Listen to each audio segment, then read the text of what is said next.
नाज़रीन आदाब, पैगाम टीवी में आपका खैर मक़दम है। मैं आपका दोस्त सैयद अब्दुल अज़ीज़।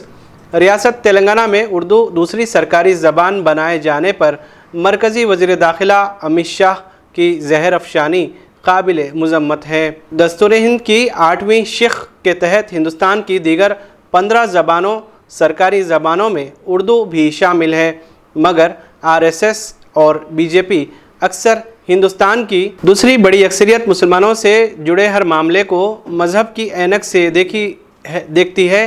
कभी मसाजिद तो कभी दीनी मदारिस तो कभी उर्दू ज़बान पर ज़हर अफ़शानी इस जमात का मामूल बन गया है, जो दस्तूर हिंद के सरासर मनाफी है। अफसोस तो इस बात पर है कि इलेक्शन कमीशन ऑफ इंडिया भी इन मामलात पर RSS और ज़ाफ़रानी जमात पर क़ानूनी शिकंजा कसने के बजाय खामोश तमाशाई बने हुए हैं। उर्दू ज़ुबान हिंदुस्तान की वो वाहिद ज़बान है जिसने वतन अज़ीज़ हिंदुस्तान की जंग आज़ादी से लेकर ताहाल कौमी यकजहती और हम आहंगी के फ़रोग़ में कलियदी किरदार अदा कर रही है। आज जमहूरियत ही में इसका गला घोंटने की हुकूमती सतह पर धमकियाँ दी जा रही हैं। इनक़लाब जिंदाबाद, आवाज़ दो, हम एक है, तुम मुझे खून दो, मैं तुम्हें आज़ादी दूँगा, इससे बढ़कर सारे जहाँ से अच्छा हिंदू सिता हमारा जैसे कौमी तराने उर्दू ही की दीन है।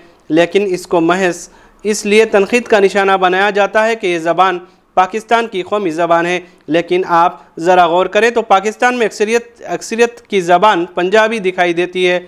इसी तरह पड़ोसी मुल्क बांग्लादेश की सरकारी ज़बान बंगाली है, मगर RSS व BJP कायदीन ने कभी भी पंजाबी और बंगाली ज़बान के हिंदुस्तान में इस्तेमाल और बोले जाने पर एतराज़ नहीं किया और ना ही इन्हें इसमें कोई गैरियत नज़र आती है, क्योंकि उर्दू ज़बान का रस्म ख़त फ़ारसी ज़बान से मशआर लिया गया है।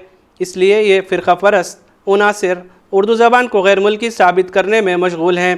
अब ये अहले उर्दू और हिंदुस्तान करोड़ों सेकुलर हिंदू भाइयों की भी ज़िम्मेदारी है कि क्या वो RSS और BJP जैसी इंतहा पसंद जमातों के नज़रियात को कबूल करेंगे या मौलाना आज़ाद, गांधी जी और पंडित जवाहरलाल नेहरू के रास्ते पर गामज़न रहेंगे, जिसमें हिंदुस्तान के तमाम शहरियों को अपनी अपनी तहज़ीब, ज़बान और सक़ाफ़त के तहफ़्फ़ुज़ की मुकम्मल तमानियत और आज़ादी दी गई है।